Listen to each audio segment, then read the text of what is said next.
എല്ലാവർക്കും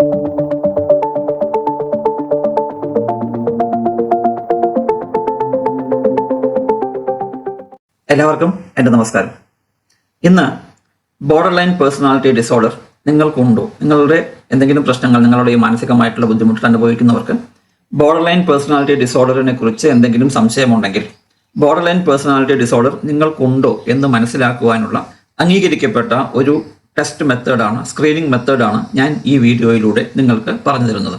ഈ വീഡിയോ നിങ്ങൾ കണ്ടാൽ ഇതിലെ ലക്ഷണങ്ങൾ, ഈ ടെസ്റ്റ് പ്രകാരം നിങ്ങൾക്ക് ലക്ഷണങ്ങൾ ഉണ്ടെങ്കിൽ നിങ്ങൾക്ക് ബോർഡർ ലൈൻ പേഴ്സണാലിറ്റി ഡിസോർഡർ ഉണ്ടോ എന്ന് അനുമാനിക്കാവുന്നതേ ഉള്ളൂ. ബോർഡർ ലൈൻ പേഴ്സണാലിറ്റി ഡിസോർഡർ ഒരു മെന്റൽ ഹെൽത്ത് കണ്ടീഷനാണ്. ഒരു എക്സ്ട്രീം മൂഡ് ഫ്ലക്ച്വേഷൻസും ഇന്റർപേഴ്സണൽ റിലേഷൻഷിപ്പിൽ ഉണ്ടാവുന്ന ഇൻസ്റ്റാബിലിറ്റി, മറ്റുള്ളവരുമായ ബന്ധത്തിൽ ഉണ്ടാവുന്ന പിഴവുകളും ഒക്കെയുള്ള സാഹചര്യവശാലുള്ള പിഴവുകളും, പെട്ടെന്നുള്ള ദേഷ്യപ്പെടൽ, പെട്ടെന്നുള്ള മൂഡ് സ്വിങ്സ് എന്നിവയൊക്കെ വരുന്ന ഒരു മാനസിക പ്രശ്നമാണ് ബോർഡർ ലൈൻ പേഴ്സണാലിറ്റി ഡിസോർഡർ. ഈ ആളുകൾ, ബോർഡർ ലൈൻ പേഴ്സണാലിറ്റി ഡിസോർഡർ ഉള്ള ആളുകൾ, അവർക്ക് മറ്റുള്ളവർ നമ്മളെ ഉപേക്ഷിക്കുമോ എന്നുള്ള, നമ്മുടെ വേണ്ടപ്പെട്ടവർ നമ്മളെ ഉപേക്ഷിക്കുമോ എന്നുള്ള വളരെയധികം പേടിയുള്ള ഒരാളുകളാണ്. അതിൻ്റെ കൂട്ടത്തിൽ അവർക്ക് ദേഷ്യത്തെയും അവരുടെ ഇമോഷൻസിനെയും കൺട്രോൾ ചെയ്യാൻ പറ്റുകയില്ല. അതുമാത്രമല്ല, അവർ പെട്ടെന്ന് ഇമ്പൾസീവ് ആൻഡ് ഡേഞ്ചറസ് ബിഹേവിയർ, പെട്ടെന്നുള്ള ബിഹേവിയർ, ഒരു വീണ്ടും വിചാരമില്ലാത്ത പെരുമാറ്റങ്ങളും ഒരുപക്ഷെ ഡേഞ്ചറസ് ആയിട്ടുള്ള പെരുമാറ്റങ്ങളും അവരുടെ ഇടയിൽ നിന്നും ഉണ്ടാകാം. ഡ്രൈവിംഗ് വളരെയധികം മോശമായിട്ടുള്ള രീതിയിൽ പെട്ടെന്ന് അവരുടെ ഡ്രൈവിംഗിൽ പ്രശ്നം ഉണ്ടാവാം, പെട്ടെന്ന് കൂടുതൽ വേഗതയിൽ അവർക്ക് പോകാം. അതേപോലെ തന്നെ ശാരീരികമായി സ്വയം ഉപദ്രവിക്കുന്ന തരത്തിലുള്ള പെരുമാറ്റങ്ങളും അവരിൽ നിന്നും ഉണ്ടാകാം. ഇതെല്ലാം ഇമ്പൾസീവ് ആണ്. ഒരുതരം ചിന്താരീതി കൂടാതെ പെട്ടെന്ന് തന്നെ പെരുമാറുന്ന ഒരു അവസ്ഥയിലേക്ക് അവർ വരാം. ഇത്തരത്തിലുള്ള ആളുകളെ പൊതുവെ അവരുമായിട്ട് റിലേഷൻഷിപ്പ് മെയിൻറ്റെയിൻ ചെയ്യുവാനും വളരെ ബുദ്ധിമുട്ടാണ്. അതേപോലെ തന്നെ അതൊരു ക്ലസ്റ്റർ ബി പേഴ്സണാലിറ്റി ഡിസോർഡർ അറിയപ്പെടുന്നത്. അത് ഡ്രമാറ്റിക് ആൻഡ് എറാറ്റിക് ബിഹേവിയർ, പെട്ടെന്ന് ഡ്രമാറ്റിക്കായി ഡ്രാമയിലൊക്കെ കാണുന്ന പോലെ പെട്ടെന്നുള്ള ബിഹേവിയർ, എറാറ്റിക്, ഒരുതരം വീണ്ടും വിചാരമില്ലാത്ത ബിഹേവിയർ ആണ് ഇവരിൽ പൊതുവെ കാണപ്പെടുന്നത്. സാധാരണഗതിയിൽ personality disorder long term disorders ആണ്, ഡിസ്ഫങ്ഷണൽ ബിഹേവിയർ പാറ്റേൺസ് ആണ് ഉണ്ടാവാറ്. അത് ഫ്ലെക്സിബിൾ ആയിരിക്കില്ല, പ്രബലന്റ് ആയിരിക്കും, വീണ്ടും ഉണ്ടാവുന്ന തരത്തിലുള്ള. അത് മാത്രമല്ല സോഷ്യൽ ഇഷ്യൂസ്, സാമൂഹികമായിട്ടുള്ള പ്രശ്നങ്ങൾ ഉണ്ടാക്കുകയും ചെയ്യും. അതേപോലെ തന്നെ വളരെയധികം നിരാശ ഉണ്ടാക്കുകയും ചെയ്യും. ഒരുപാട് ആളുകൾ ഈ ബോർഡർ ലൈൻ പേഴ്സണാലിറ്റി ഡിസോർഡർ ആയി ഉള്ളവരുണ്ട്. അവർക്ക് തന്നെ പലപ്പോഴും മനസ്സിലാവാറില്ല, അവർക്ക് ഞാൻ എന്തുകൊണ്ടാണ് ഇങ്ങനെയെല്ലാം പെരുമാറുന്നത് എന്നവർക്ക് മനസ്സിലാവാറില്ല. ഇങ്ങനെയുള്ള പെരുമാറ്റ രീതികൾ നിങ്ങൾക്കുണ്ടെങ്കിൽ നിങ്ങൾ തീർച്ചയായും ഈ ടെസ്റ്റ് എടുത്തു നോക്കുന്നത് നന്നായിരിക്കും. ബോർഡർ ലൈൻ പേഴ്സണാലിറ്റി ഡിസോർഡറിന്റെ സിംറ്റംസ് ചെറുതായി ഒന്ന് സൂചിപ്പിക്കാം. ആദ്യത്തേത് ഫിയർ ഓഫ് അബാൻഡൻമെന്റ്, മറ്റുള്ളവർ നമ്മളെ ഉപേക്ഷിക്കുമോ, നമ്മളിൽ നിന്നും അകന്നു പോകുമോ എന്നുള്ള പേടി. അൺസ്റ്റേബിൾ ഇന്റൻസ് റിലേഷൻഷിപ്സ്, അതായത് നമ്മുടെ റിലേഷൻഷിപ്സ്, നമ്മളുമായി ബന്ധപ്പെട്ട ആളുകളുമായും വളരെയധികം അടുത്ത ബന്ധമായിരിക്കും, പക്ഷേ അൺസ്റ്റേബിൾ ആയിരിക്കും. പെട്ടെന്ന് ദേഷ്യപ്പെടുക, പെട്ടെന്ന് അകൽച്ച ഉണ്ടാവുക, അങ്ങനെയല്ല. അതേപോലെ unstable self image or sense of self, സ്വയം അവർക്കൊരു വിശ്വാസം ഉണ്ടാവുകയില്ല. സ്വന്തം ശരീരത്തോടും സ്വന്തം മുഖത്തോടും പോലും അവർക്കൊരു തരത്തിലുള്ള വിശ്വാസവും ഉണ്ടാവുകയില്ല. അവർ സ്വയം പഴിച്ചുകൊണ്ടേയിരിക്കുന്നു. റാപ്പിഡ് മൂഡ് ചേഞ്ചസ്, പെട്ടെന്ന് അവരുടെ മൂഡിൽ മാറ്റങ്ങൾ വന്നുകൊണ്ടിരിക്കും. ഇമ്പൾസീവ് ആൻഡ് ഡേഞ്ചറസ് ബിഹേവിയർ, വീണ്ടും വിചാരമില്ലാത്ത ഡേഞ്ചറസ് ആയിട്ടുള്ള ബിഹേവിയർ അവർ നടത്തിക്കൊണ്ടിരിക്കും. Repeated self harm or suicidal behaviour, repeated self harm, വീണ്ടും സ്വയം മുറിപ്പെടുത്തിക്കൊണ്ടിരിക്കുന്ന, വേദനിപ്പിച്ചുകൊണ്ടിരിക്കുന്ന ഒരു പെരുമാറ്റം. അതിന്റെ കൂട്ടത്തിൽ സൂയിസൈഡൽ ബിഹേവിയറും കാണാറുണ്ട്. പെർസിസ്റ്റന്റ് ഫീലിംഗ് ഓഫ് എംപ്റ്റിനെസ്, മാനസികമായി വളരെയധികം ഒരു പൂജ്യം എന്നുള്ള അവസ്ഥയിലേക്ക് പോകുന്നവരായിരിക്കും. ആങ്കർ മാനേജ്മെന്റ് ഇഷ്യൂസ്, ദേഷ്യം കൺട്രോൾ ചെയ്യാൻ ബുദ്ധിമുട്ടുള്ള സാഹചര്യങ്ങൾ ഉണ്ടാവാം. ടെമ്പററി പാരനോയിഡ് തോട്ട്സ്, ഇടയ്ക്കിടയ്ക്ക് ഉണ്ടാവുന്ന മറ്റുള്ളവരെ സംശയ ദൃഷ്ടിയോടെ കൂടി കാണുന്ന ഒരുതരം ചിന്താരീതി ഇവർക്കുണ്ടാവും. ഇതെല്ലാം സൂയിസൈഡൽ ഐഡിയേഷൻ അടക്കം സെൽഫ് ഹാമിംഗ് ബിഹേവിയർ എല്ലാം ശാരീരികമായ പ്രശ്നങ്ങൾ ഉണ്ടാക്കാവുന്ന ഒന്നാണ്. അതേപോലെ തന്നെ സൂയിസൈഡൽ ബിഹേവിയർ എന്ന് പറയുന്നത് നമ്മൾ വളരെയധികം ശ്രദ്ധയോടുകൂടി ഡീൽ ചെയ്യേണ്ട വിഷയമാണ്. ഇവർക്ക് ട്രീറ്റ്മെന്റ് അത്യാവശ്യമാണ്. ഇവർക്ക് തീർച്ചയായും സൈക്യാട്രിസ്റ്റിന്റെയും സൈക്കോളജിസ്റ്റിന്റെയും ട്രീറ്റ്മെന്റ് അത്യാവശ്യമാണ്. അതുകൊണ്ട് നിങ്ങൾ ഈ ഒരു ടെസ്റ്റ് എടുത്ത് നിങ്ങൾക്കതുണ്ടോ, അല്ലെങ്കിൽ നിങ്ങളുടെ കൂട്ടുകാർ ആർക്കെങ്കിലും ഇത്തരത്തിലുള്ള ബിഹേവിയർ പാറ്റേൺസ് ഉണ്ടോ എന്ന് അറിഞ്ഞ് അതിന് തക്കവണ്ണം ചികിത്സ എടുക്കുന്നത് എപ്പോഴും നല്ലതായിരിക്കും.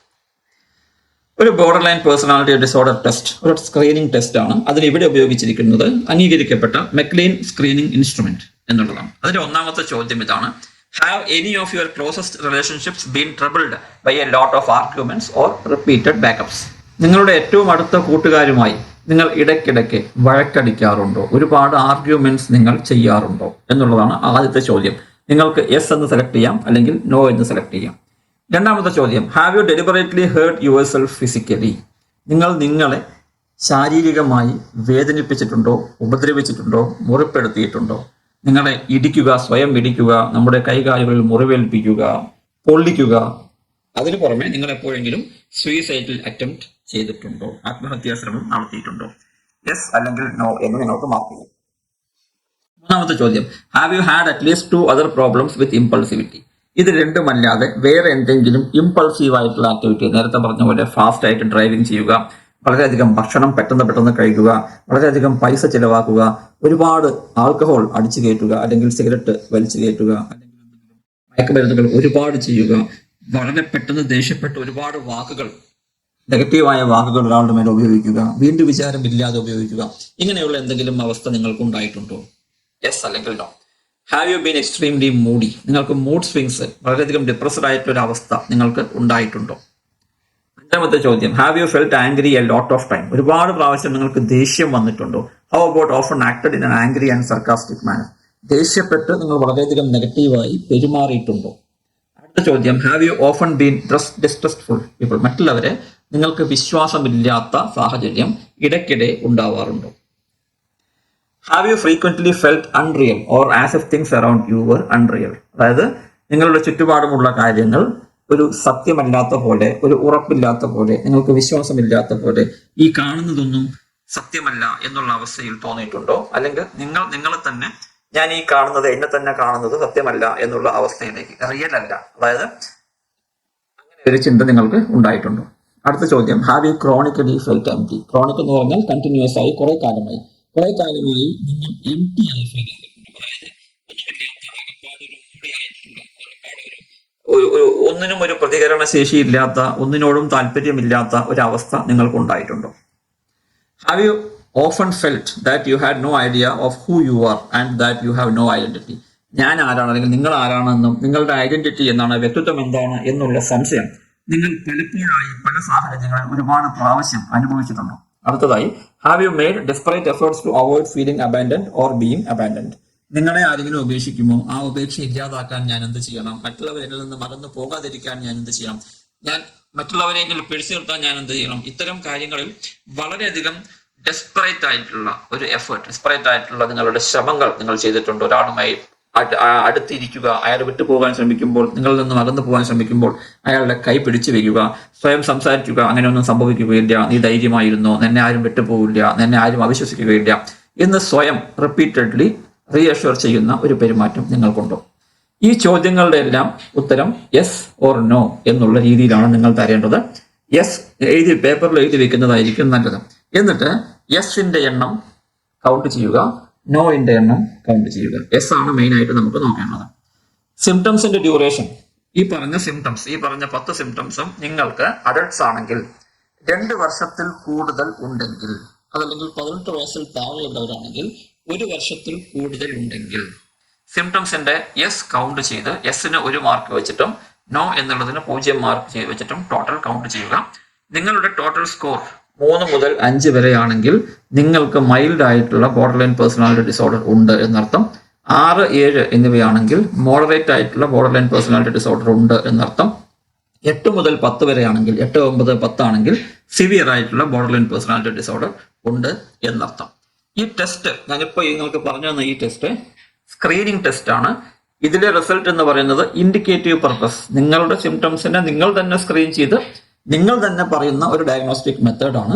അതല്ലാതെ നിങ്ങൾക്ക് പ്രോപ്പറായി ഈ BPD ഉണ്ട് എന്ന് 100% നിങ്ങൾക്ക് അറിയണമെന്നുണ്ടെങ്കിൽ തീർച്ചയായിട്ടും ഒരു സൈക്കോളജിസ്റ്റിനെയോ സൈക്കാട്രിസ്റ്റിനെയോ കാണേണ്ടത് അത്യാവശ്യമാണ്.